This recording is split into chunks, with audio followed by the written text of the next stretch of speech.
दोस्तों नमस्कार, मेरे YouTube चैनल पर आप सभी का स्वागत। आज बात करते हैं उस जादुई बजट के बारे में जो 10 तारीख को मनपा आयुक्त राधा विनोद शर्मा ने मीरा भाईंदर महानगर पालिका की स्टैंडिंग कमेटी के सभापति हसमुख गहलोत और उनकी 16 सदस्यीय टीम सदस्यों को सुपुर्द किया।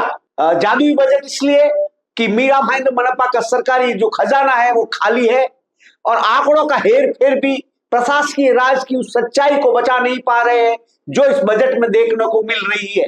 बजट के आंकड़ों के फेरफार जो हेर फेर भी नजर आ रही है, क्योंकि गत समय जो बजट था आज उसको 60% उससे ज्यादा बताया जा रहा है।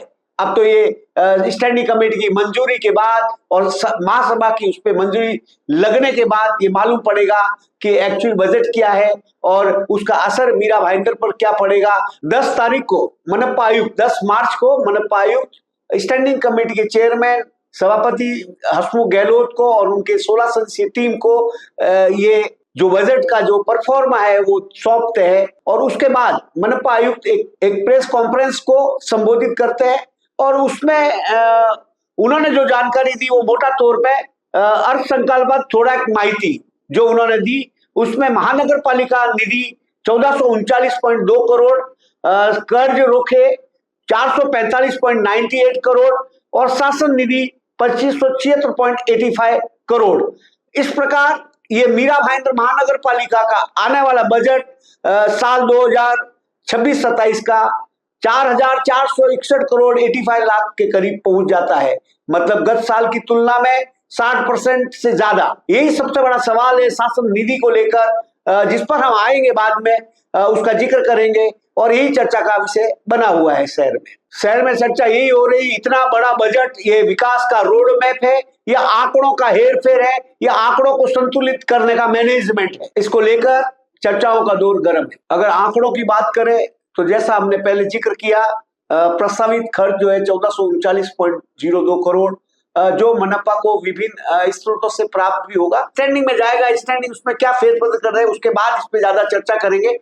फिलहाल हमारे लिए जानना जरूरी है कि जो इतनी तेजी हुई है वो शासन निधि जो 2576.85 करोड़, बाकी प्रेस कॉन्फ्रेंस में बातें आंकड़ों पे चर्चा हुई जिसमें मनपा निधि का जिक्र किया गया, उसके आंकड़े भी पेश किए गए और कर्ज रोके का भी 445.98 करोड़, लेकिन जो शासन निधि 2576.85 करोड़ है उसका जिक्र कहाँ ऐसे इस प्रकार नहीं आया कि ये शासन निधि किस विभाग में आई, क्या उसका स्टेटस है, आई तो लोन के रूप में आई या पूरा अनुदान आया और आया तो किस विभाग में गया, ये सारे सवाल है।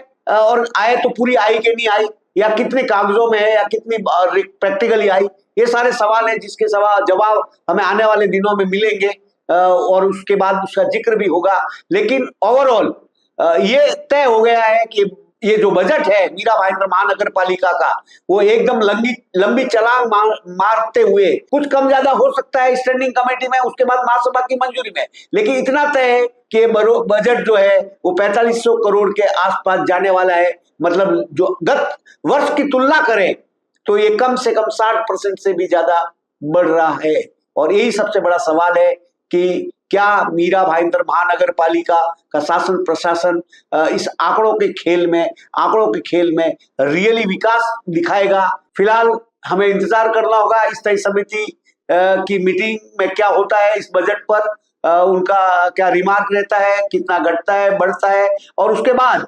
महासभा जो आने वाले समय में 10-12-15 दिन के बीच कभी भी लगेगी आने वाले दिनों में, तब वो क्या मंजूरी देती है ये देखने वाली बात रहेगी। अब कुछ सवाल भी उठ रहे हैं और वो हमारे सामने है। मनपा बजट का भारी भरकम हिस्सा शासन अनुदान पर निर्भर है, तो क्या मीरा भाईंदर महानगर पालिका कर्ज और मनपा को अनुदान के सहारे, शासन अनुदान के सहारे टिकी हुई है या उसके सहारे है?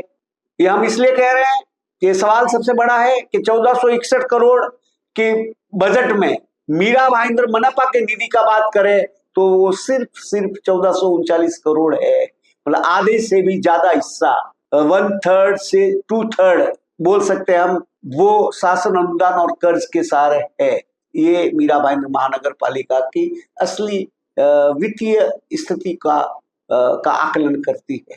अंत में आपसे गुजारिश, मेरे इस YouTube चैनल को लाइक करें, सब्सक्राइब करें और हो सके अगर पसंद आए वीडियो तो आगे भी फॉरवर्ड करें। धन्यवाद, आभार।